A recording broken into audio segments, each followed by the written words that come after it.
नाम क्या है? विकास। विकास मतलब क्या होता है? डेवलपमेंट। मानव सूचकांक, सूचकांक का मतलब होता है सूचना के आधार के नंबर, ठीक है।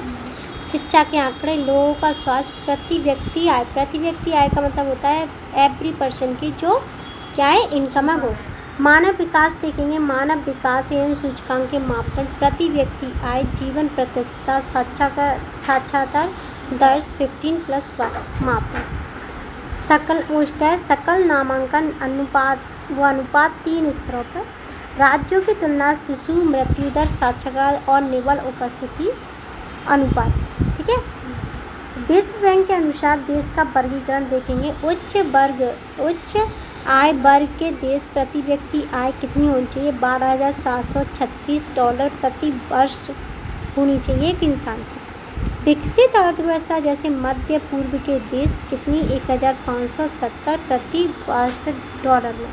निम्न आय वाले वर्ग के लोग कितने होंगे देश में प्रति वर्ष? कितने?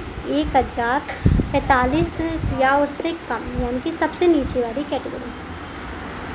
अर्थव्यवस्था एक ऐसा ढांचा है जिसके अंतर्गत, यानी कि जिसके अंदर क्या आएगा? आर्थिक क्रियाओं का अध्ययन किया जाता है। यानी कि आर्थिक क्रियाएं क्या होती है? ऐसी क्रियाएं जिनमें क्या होता है? पैसे का लेन देन होता है, उसे बोलते हैं आर्थिक क्रिया। आर्थिक विकास एक ऐसी प्रक्रिया है जिसके द्वारा एक अर्थव्यवस्था की वास्तविक प्रति व्यक्ति आय दीर्घ अवधि में बढ़ती है, यानी कि बहुत लंबी टाइम तक बढ़ेगी आर्थिक विकास। लोग या समूह का प्राथमिक लक्ष्य अधिक आय पाना तथा समानता, सुगमता, सुरक्षा व आदर भाव अन्य लक्ष्य हैं। आर्थिक नियोजन देश के संसाधनों का लाभ उठाकर देश के विकास को योजनाबद्ध रूप से बढ़ाना। देश के मध्य तुलना करने के लिए उनकी आय सबसे महत्वपूर्ण विशिष्टता समझी जाती है। देशों के मध्य विकास को नापने के लिए औसत आय के साथ सार्वजनिक सुविधाओं की उपलब्धता, स्वास्थ्य सेवाएं, जन्म दर व मृत्यु दर, जीवन प्रतिशतता, प्रदूषण मुक्त वातावरण आदि मानकों का प्रयोग किया जाता है।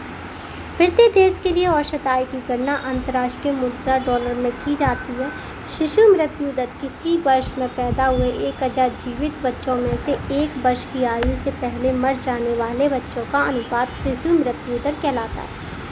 अब साक्षरता दर क्या है? 7 वर्ष या उससे अधिक वर्ष की आयु के लोगों में साक्षर जनसंख्या का अनुपात। निवल साक्षर मतलब क्या होता है? जिन्हें लिखने पढ़ने का ज्ञान है, जो लिख सकते हैं, पढ़ सकते हैं, ठीक है, बिना देखे लिख सकते हैं, पढ़ सकते हैं, उसका मतलब होता है साक्षर, ठीक है।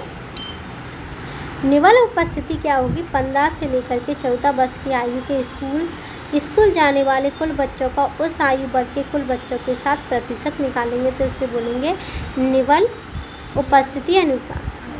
प्रति व्यक्ति आय और औसत आय क्या हुआ? कुल राष्ट्र की आय कुल जनसंख्या से जब डिवाइड कर देंगे।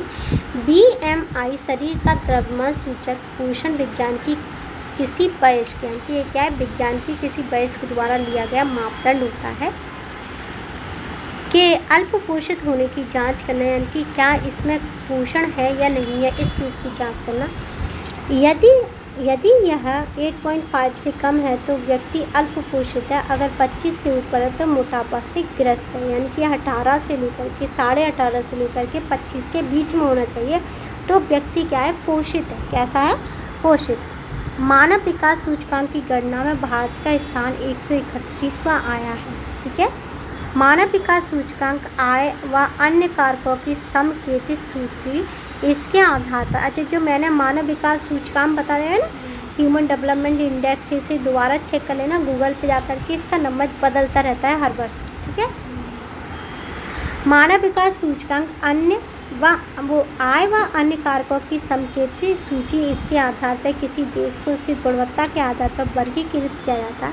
यह विभिन्न देशों में विकास के स्तर मूल्यांकन करने का मापदंड है। इसमें देशों की तुलना लोगों के शैक्षणिक स्तर, स्वास्थ्य स्थिति और प्रति व्यक्ति आय के आधार पर की जाती है।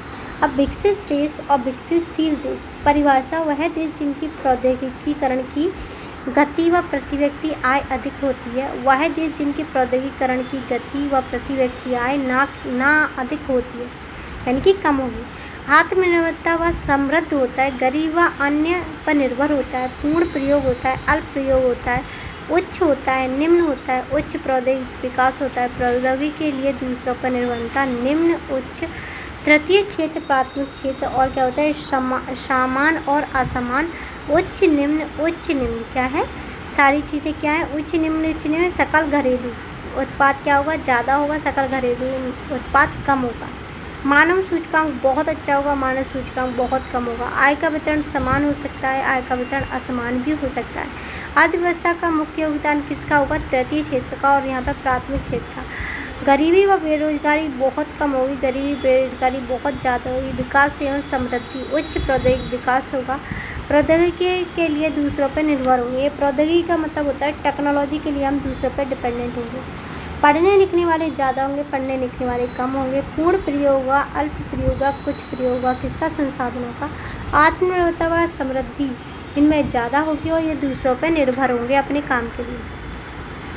क्वेश्चन है ना, ठीक है, कर लो आप, अगर बन जाए तो, नहीं बने तो कोई बात नहीं, मुझसे पूछ लेना, ठीक है। ये चैप्टर ख़त्म हो गया, इसके बाद कोई चैप्टर करवाना है क्या?